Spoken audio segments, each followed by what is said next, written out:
Hello friends, welcome to my YouTube channel. आज मैं Tamil language की मस्ट वॉच मूवी एक्सप्लेन करने वाला हूँ और मूवी का नाम है जय भीम।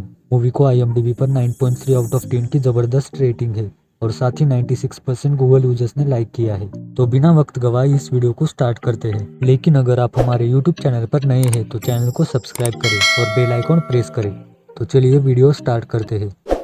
तो मूवी की स्टार्टिंग ईयर 1995 की दिखाई गई है और पहले सीन में दिखाया जाता है कि जेल से रिहा होकर कुछ लोग बाहर आ रहे थे और उनकी फैमिली वाले जेल के बाहर इंतजार कर रहे थे। लेकिन जैसे जैसे कैदी रिहा होकर जेल से बाहर आ रहे थे तो बाहर खड़ा ये पुलिस ऑफिसर उन कैदियों को उनकी कास्ट पूछता है और जो लोग छोटी जात वाले थे उन्हें एक तरफ लाइन में खड़ा होने के लिए कहता है और बाकियों को जाने के लिए कहता है। और जिन छोटी जात वाले लोगों को इस पुलिस वाले ने रोका था उन्हें पुलिस फिर से अरेस्ट कर लेती है, क्योंकि इन पुलिस वालों के पास जो पेंडिंग केसेस थे उन केसेस के बदले पैसे लेकर इन पुलिस वालों ने जेल से रिहा हुए छोटी जात वाले लोगों को अरेस्ट कर लिया था और इस तरह से उन बेगुनाह लोगों को बिना किसी जुर्म के पुलिस वाले अरेस्ट कर लेते हैं। अब अगले सीन में खेत में चूहे पकड़ रहे मजदूर दिखाए जाते हैं। यह है राजकन्नू और यह है इसकी पत्नी सेंगिनी और इनकी पहचान के कुछ लोग मिलकर सरपंच के खेत में चूहे पकड़ रहे थे और ये सब छोटी जात के होने की वजह से कोई इनकी कदर नहीं करता था। रात को जोरदार बारिश हो रही थी और इसी बारिश के बीच राजकन्नू और सेंगिनी के बीच का रोमांटिक सीन दिखाया गया है। अगले दिन गांव का सरपंच अपनी पत्नी के साथ गांव के बाहर जा रहा था और तैयार होते वक्त उसकी पत्नी के कान का झुमका नीचे गिरता है और जैसे ही वो झुमका उठाने के लिए नीचे झुकती है तो अचानक अलमारी के नीचे से सांप निकलता है और सांप को देखकर वो बहुत ज्यादा डर जाती है और फिर वो सांप पकड़ने के लिए राजकन्नू को सरपंच के घर पर बुलाया जाता है और सांप पकड़ते वक्त राजकन्नू को अलमारी के नीचे कान का झुमका मिलता है। तो राजकन्नू पूरी ईमानदारी से वो झुमका उन्हें लौटाता है और सांप पकड़कर वहां से चला जाता है। अब अगले सीन में दिखाया जाता है कि मैत्रा नाम की लड़की बिना कोई भेदभाव किए इन लोगों को पढ़ाती थी। खैर, कुछ दिनों बाद सेंगिनी प्रेग्नेंट हो जाती है और राजकन्नू अपने परिवार की चिंता करते हुए पैसे कमाने के लिए दूसरे गांव जाने का सोचता है। लेकिन सेंगिनी रोते हुए उससे कहती है कि तुम कहीं भी जाओ पर मुझे अपने साथ लेकर जाओ। तो राजकन्नू उसे समझाता है और पैसे कमाने के लिए अपनी पत्नी और बच्ची को छोड़कर दूसरे गांव जाने के लिए निकलता है। अब आगे दिखाया जाता है कि उसी सरपंच के घर पर गहनों की चोरी हो जाती है और इन्वेस्टिगेशन करने के लिए पुलिस वहां पर आती है और सबूत इकट्ठा करने लगते हैं। इसी बीच एसआई गुरुमूर्ति उनसे पूछता है कि क्या आपको किसी पर शक है। तो सरपंच की पत्नी कहती है कि मुझे तो उसी सांप पकड़ने वाले पर शक है और उसने हमारे जेवर चुराए हैं। और उसी रात को एसआई गुरुमूर्ति अपनी टीम को लेकर राजकन्नू के झोपड़ी में आता है, लेकिन वहां पर तो राजकन्नू नहीं था। तो वो सेंगिनी से राजकन्नू के बारे में पूछते हैं और उसे मारते हुए खींचकर अपने साथ लेकर जाते हैं। अब मूवी के अगले सीन में लीड कैरेक्टर चंद्रू की एंट्री होती है। चंद्रू और बाकी कुछ लॉयर्स मिलकर हाईकोर्ट के सामने पुलिस के अगेंस्ट प्रोटेस्ट कर रहे थे। वहीं पर एक और लीड कैरेक्टर का इंट्रोडक्शन होता है और वो है आईजी पेरुमल। जब सभी लोग मिलकर प्रोटेस्ट कर रहे थे तभी चंद्रू की नजर कुछ लोगों पर पड़ती है और उन लोगों का केस चंद्रू लड़ने वाला था। तो चंद्रू उस प्रोटेस्ट को बीच में ही छोड़कर हाईकोर्ट में सुनवाई के लिए आता है और ये वही लोग होते हैं जो कि मूवी के स्टार्टिंग में दिखाए गए थे। इनकी फैमिली के लोगों को पुलिस वालों ने जेल से रिहा होते ही फिर से अरेस्ट कर लिया था और इसी कारण इन लोगों ने चंद्रू की मदद से हाईकोर्ट में अपील की थी। तो कोर्ट में आने के बाद चंद्रू जज को इस केस की सच्चाई बताता है और कहता है कि मेरे क्लाइंट के बेटे को जेल से 4 बजे रिहा किया गया था और जबकि पुलिस रिपोर्ट में ये लिखा है कि मुजरिम को 2 बजे अरेस्ट किया था। और यह कैसे मुमकिन हो सकता है कि कोई मुजरिम जेल से 4 बजे रिहा किया गया हो और उससे पहले ही 2 बजे उसे अरेस्ट किया हो। चंद्रू की ये बात सुनकर जज ऑर्डर देते हैं कि जिन जिन लोगों को पुलिस वालों ने बिना किसी केस के अरेस्ट किया है उन्हें जमानत पर छोड़ा जाए और इसी तरह से चंद्रू ये केस जीत जाता है। चंद्रू हमेशा से ही गरीब और छोटी जात वाले लोगों की मदद करता था और पुलिस वालों के खिलाफ प्रोटेस्ट करता था। ऐसे ही एक दिन जब चंद्रू किसी धरने पर बैठा हुआ था तो वहां पर सेंगिनी और मैत्रा चंद्रू से मिलने आती है। तो चंद्रू उन्हें अपने घर भेजता है। रात को चंद्रू टेप रिकॉर्डर ऑन करता है और सेंगिनी से कहता है उस दिन जो कुछ हुआ वो मुझे बताओ, लेकिन सिर्फ सच। तो सेंगिनी बताने लगती है और यहाँ से मूवी फ्लैशबैक में जाती है। जब पुलिस वाले सेंगिनी को उठाकर पुलिस स्टेशन लाते हैं तो रास्ते में वो राजकन्नू के भाई इरुटप्पन को पकड़कर पुलिस स्टेशन लाते हैं और इन सबको जेल में डालकर जानवरों की तरह मारपीट करते हैं। और एसपी के दबाव में आकर एसआई गुरुमूर्ति राजकन्नू की बहन को भी पकड़कर लाता है और वहां पर उन सबसे पूछता है कि सरपंच के घर से चुराया हुआ सोना कहां पर छुपाया है और उन सबको मारने पीटने लगता है। दूसरी ओर राजकन्नू अपनी बीबी और बच्ची से मिलने के लिए गांव से वापस आता है और अपनी बेटी के लिए खिलौने लेकर उनसे मिलने जा रहा था, लेकिन रास्ते में सरपंच के लोग उसे पकड़ लेते हैं और बिना बात के मारने लगते हैं। यहाँ तक कि बेचारे राजकन्नू के कपड़े भी उतार देते हैं और पुलिस को बुला लेते हैं। तो एसआई गुरुमूर्ति राजकन्नू को मारते पीटते हुए पुलिस स्टेशन लाता है और जेल में डालकर उन सबको बहुत बुरी तरह से मारने लगता है और उनकी जख्मों पर मिर्ची का लेप लगाता है। और बस इतना ही नहीं, वो लोग राजकन्नू की बहन के कपड़े भी उतार देते हैं और इसी बात से शर्मिंदा होकर होकर राजा कन्नू की बहन जहर पी लेती है। हालांकि उसे बचा लिया जाता है, लेकिन अब वो जिंदा लाश बन चुकी थी। अगले दिन राजा कन्नू, वीरूटप्पन और मोसाकुट्टी के लिए खाना लेकर सिंगिनी पुलिस स्टेशन आती है और वहाँ पर वो जेल के अंदर राजा कन्नू को रस्सी पर लटका हुआ देखकर जोर जोर से रोने लगती है। थोड़ी देर बाद उन तीनों को खाना खाने के लिए जेल से बाहर निकाला जाता है, लेकिन राजा कन्नू से तो खाना भी नहीं खाया जाता, इतनी बुरी तरह से उसे मारा गया था। ये देख सिंगिनी रोते हुए पुलिस वालों को बद्दुआ देने लगती है। ये सुनकर एसआई गुरुमूर्ति गुस्से में वहाँ पर आता है और राजा कन्नू को घसीटते हुए अंदर लेकर जाता है। ये देखकर एक पुलिस कांस्टेबल सिंगिनी से कहता है, मामला बिगड़ता ही जा रहा है और गाँव के किसी बड़े आदमी को लेकर आने के लिए कहता है। तो सिंगिनी सरपंच के घर जाकर उसकी मदद करने के लिए कहती है, लेकिन वो सरपंच सिंगिनी को वहाँ से भगा देता है। अब अगले सीन में पुलिस फिर से सिंगिनी के घर आती है और पुलिस को देखकर सिंगिनी डर जाती है। तो पुलिस वाला सिंगिनी से कहता है, राजा कन्नू, वीरूटप्पन और मोसाकुट्टी जेल से भाग गए हैं और उन्हें बोल दे कि खुद को पुलिस के हवाले करे। ये सुनकर सिंगिनी डर जाती है और वहाँ से सीधे पुलिस स्टेशन आती है, लेकिन वहाँ से भी उसे भगा दिया जाता है। अब मित्रा सिंगिनी को एक नेता के पास लेकर जाती है और ये नेता इन गरीब और छोटी जात वाली लोगों की मदद किया करता था। और फिर वो नेता एसपी से मिलकर उससे बात करके सिंगिनी की कंप्लेंट दर्ज करवाता है। उसके बाद सिंगिनी हर उस जगह पर जाकर चेक करती है जहाँ पर राजा कन्नू के होने के चांसेस थे, लेकिन राजा कन्नू उसे कहीं पर भी नहीं मिलता। उसके बाद एसपी उन्हें एविडेंस दिखाते हैं जिसके मुताबिक राजा कन्नू चोरी किया हुआ सोना बेचकर जेल से भाग गया था। अब आगे वो लोग कुछ लॉयर्स से मिलते हैं, लेकिन कोई उनका केस नहीं लेता और उस नेता के जरिए सिंगिनी चंद्रू के पास मदद के लिए आई थी। अब ये सब सुनने के बाद चंद्रू को बहुत गुस्सा आता है और फिर चंद्रू पुलिस ने बनाई हुई रिपोर्ट पढ़ता है जिसमें लिखा होता है, राजा कन्नू, वीरूटप्पन और मोसाकुट्टी को इंक्वायरी करने के लिए पुलिस स्टेशन लाया गया था, लेकिन वो तीनों पुलिस को चकमा देकर जेल से फरार हो गए थे। इस बात की खबर कांस्टेबल एसआई गुरुमूर्ति को देता है और उसी वक्त से पुलिस उन तीनों को ढूंढ रही थी। तो चंद्रू केस की अच्छी तरह से स्टडी करता है और उसे पता चलता है कि राजा कन्नू ने सरपंच के घर पर सांप पकड़ा था। इसी वजह से राजा कन्नू के फिंगरप्रिंट पुलिस को उस जगह पर मिले थे और पुलिस के पास एक गवाह था जिसने उन तीनों को जेल से भागते हुए देखा था। और इस सब के बाद वो समझ जाता है कि सारी चीजें पुलिस के फेवर में थी। इसके बावजूद वो केस को अच्छे से स्टडी करता है और कोर्ट में हेबस कॉर्पस नाम का पिटीशन फाइल करता है। अब अगले सीन में चंद्रू सिंगिनी को लेकर हाई कोर्ट में आता है। वहाँ पर केस की सुनवाई करने के लिए 2 जज थे। तो चंद्रू उन्हें बताता है कि राजा कन्नू, वीरूटप्पन और मोसाकुट्टी पुलिस कस्टडी से मिसिंग हुए हैं और इसीलिए उन्हें ढूंढ निकाला जाए। तो अपोजिट लॉयर इस बात के लिए मना करने लगता है, लेकिन इसके बावजूद चंद्रू का पिटीशन मंजूर किया जाता है और अगली सुनवाई 3 दिनों बाद बताई जाती है।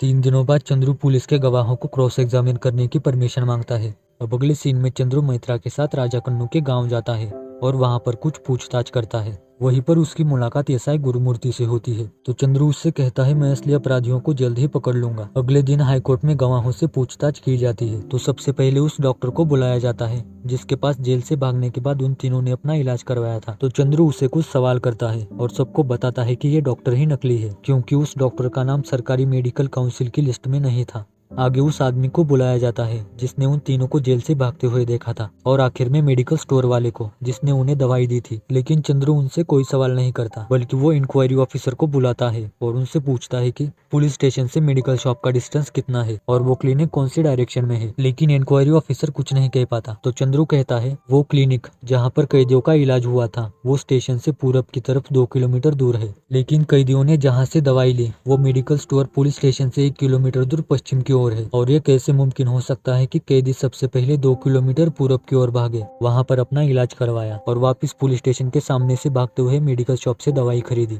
और आगे चंद्रू कुछ पेपर्स दिखाकर कहता है कि जो रिपोर्ट इंक्वायरी ऑफिसर ने बनाई उसकी हैंडराइटिंग अथुर पुलिस स्टेशन की एफआईआर से मैच होती है। इसका मतलब वो रिपोर्ट इंक्वायरी ऑफिसर ने नहीं लिखी। ये सुनकर इंक्वायरी ऑफिसर डर जाता है और सच बताता है कि उसने पुलिस वालों की हेल्प करने के लिए उनकी रिपोर्ट पर साइन कर दी। और फिर एक एक करके वो सभी गवाह सच बताने लगते हैं कि पुलिस वालों के दबाव में आकर उन्होंने झूठ बोला। ये देखकर जजेस झूठी गवाही देने वालों को सजा सुनाते हैं।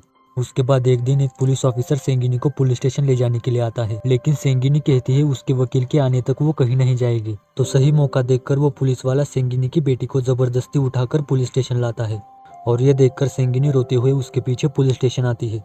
वहाँ पर ये पुलिस वाला सेंगिनी के सामने हाथ जोड़कर केस वापस लेने के लिए कहता है, लेकिन सेंगिनी इस बात के लिए मना कर देती है। तो एसआई गुरुमूर्ति सेंगिनी को झापड़ मारता है और उस पर चिल्लाने लगता है। तभी वहाँ पर डीजीपी का कॉल आता है और डीजीपी एसआई गुरुमूर्ति को डांटने लगते हैं और सेंगिनी को सही सलामत पुलिस जीप में उसके घर छोड़ने के लिए कहते हैं। दरअसल जब उस पुलिस वाले ने सेंगिनी की बेटी को उठा लिया था तभी ये बात उसने चंद्रू को बताई थी। तो चंद्रू ने ही हाई कोर्ट के जज से बात करके डीजीपी को ये बात बताई थी। तो जैसा डीजीपी ने कहा था, पुलिस वाले सेंगिनी को पुलिस जीप में बैठने के लिए कहते हैं, लेकिन सेंगिनी उस पुलिस जीप में नहीं बैठती।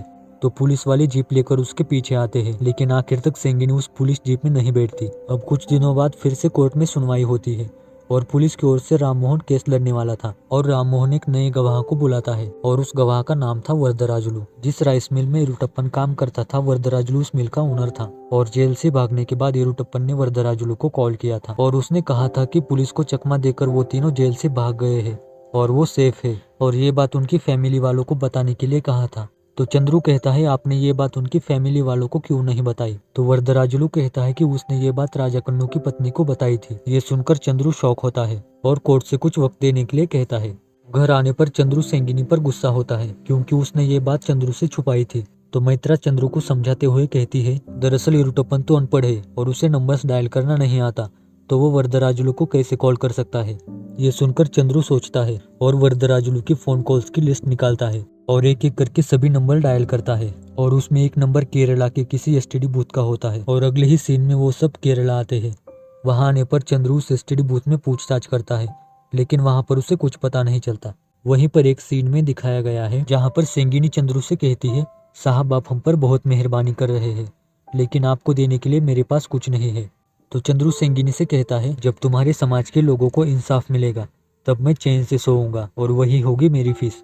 अब नेक्स्ट सीन में डायरेक्ट हाई कोर्ट का सीन दिखाया जाता है जहां पर वही केरल के एसटीडी बूथ का ओनर चंद्रू की ओर से गवाही देने के लिए आता है और वो कोर्ट में कहता है, उस दिन एसटीडी बूथ में एक साथ 3 आदमी अंदर घुसे थे और पूछने पर उसे बताया गया कि वो लोग तमिलनाडु पुलिस से है और कोर्ट में एसआई गुरुमूर्ति और बाकी 2 पुलिस वालों की तरफ इशारा करता है। इसका मतलब इरुटप्पन बनकर एसआई गुरुमूर्ति ने ही राइस मिल ओनर को कॉल किया था। और जब कोर्ट में एसआई गुरुमूर्ति से सवाल किया जाता है तो वो कहता है कि एसपी के दबाव में आकर उसी ने इरुटप्पन बनकर राइस मिल ओनर को कॉल किया था। उसके बाद चंद्रू कहता है कि पुलिस ने हर कदम पर कोर्ट से झूठ कहा है और हमें ये केस सीबीआई को देना चाहिए। लेकिन फिर जजेस के कहने पर चंद्रू आईजी पेरूमल का नाम री इन्वेस्टिगेशन करने के लिए रिकमेंड करता है और जजेस चंद्रू की रिक्वेस्ट एक्सेप्ट कर लेते हैं।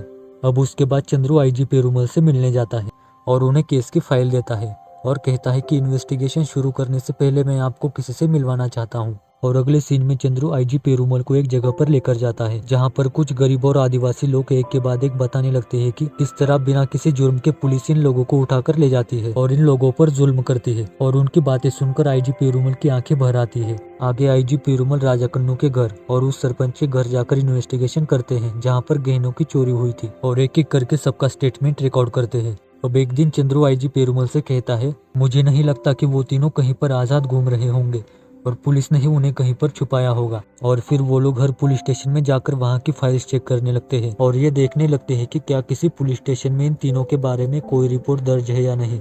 इसी दौरान एक पुलिस स्टेशन में चंद्रू को एक फाइल कुछ सस्पिशियस लगती है और उस फाइल में किसी डेड बॉडी की रिपोर्ट थी और फिर उस आदमी को बुलाया जाता है जिसने वो रिपोर्ट बनाई थी। तो वो बताता है कि तमिलनाडु की बॉर्डर पर एक डेड बॉडी पाई गई थी और जब फॉरेंसिक डिपार्टमेंट से उस डेड बॉडी की रिपोर्ट आती है तो एक एक करके वो लोग डेड बॉडीज के फोटोज देखने लगते हैं। लेकिन अचानक से एक फोटो देखने के बाद मैत्रा रोने लगती है और वो डेड बॉडी किसी और की नहीं बल्कि राजा कन्नू की थी। और राजा कन्नू की मौत की खबर सुनकर सेंगिनी पूरी तरह से टूट जाती है। अब अगले सीन में एसआई गुरुमूर्ति राममोहन से कहता है कि डर के मारे हमने आपसे सच छुपाया और अब आप ही हमें बचा सकते हैं। तो राममोहन गुस्से में कहता है कि पहले मुझे ये बताओ कि आखिर हुआ क्या है। तो एसआई गुरुमूर्ति सच बताने लगता है।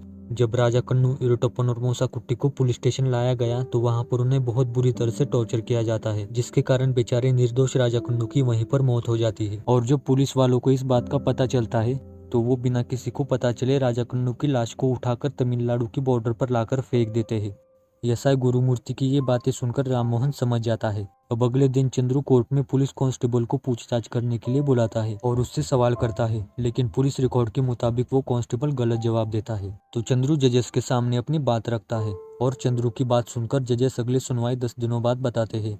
कोर्ट से बाहर आने के बाद राममोहन चंद्रू से मिलकर उसे केस वापस लेने के लिए कहता है। तो चंद्रू कहता है, जिसने भी राजा कन्नू को मारा है मैं उसे नहीं छोड़ूंगा और कानून के जरिए मैं उसे सजा दिलवा कर रहूंगा। उसके बाद राममोहन डीएसपी को कॉल करता है और किसी भी तरह से सिंगिनी से कॉम्प्रोमाइज करवाने के लिए कहता है। दूसरी ओर चंद्रू ट्रैवल कम्युनिटी के नेता की मदद से जगह जगह पर नारेबाजी करवाता है और मोर्चे निकलवाता है। ये सब देखकर डीएसपी आईजी पेरूमल को बुलाते हैं और उनसे कहते हैं इस केस की वजह से पूरा पुलिस डिपार्टमेंट बदनाम हो रहा है और वो राजा कन्नू के घर वालों को कॉम्प्रोमाइज करने के लिए कहते हैं, लेकिन आईजी पेरूमल इस बात के लिए मना कर देते हैं। अब आगे दिखाया जाता है कि चंद्रू इस केस को रिवाइंड कर रहा था, तभी उसे राइस मिल ओनर की बातें याद आती है और वो आईजी पेरूमल से कहता है केरला के उस फोन बूथ ओनर के मुताबिक उस दिन एक साथ 3 लोग अंदर घुसे थे, तो इसका मतलब एसआई गुरुमूर्ति ने ही इरुटप्पन को मजबूर करके राइस मिल ओनर से उसकी बात करवाई और एसआई गुरुमूर्ति ने उस फोन बूथ से 18 किलोमीटर दूर वाले पुलिस स्टेशन में 3 साल सर्विस की थी, तो इसका मतलब हो ना हो एसआई गुरुमूर्ति ने उन दोनों को वहीं पर छुपाया होगा।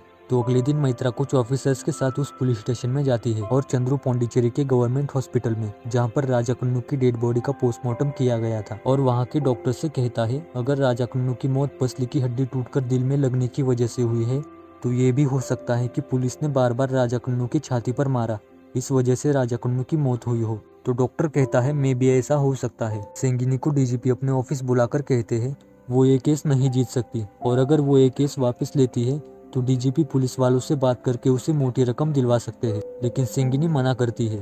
उधर मैत्रा को उस जेल में इरुटप्पन और मूसाकुट्टी मिल जाते हैं। अब अगले सीन में हाईकोर्ट में मूसाकुट्टी और इरुटप्पन को पेश किया जाता है और वहां पर वो जजेस को जो कुछ हुआ वो बताने लगते हैं। दरअसल चोरी का इल्जाम कबूल करने के लिए पुलिस वालों ने राजा कन्नू, इरुटप्पन और मूसाकुट्टी को बहुत बुरी तरह से मारा था और टॉर्चर किया था, और एसआई गुरुमूर्ति ने बार बार राजा कन्नू की छाती पर लात मारी थी, जिस कारण राजा कन्नू और इरुटप्पन ये दोनों जेल में बेहोश हो गए थे।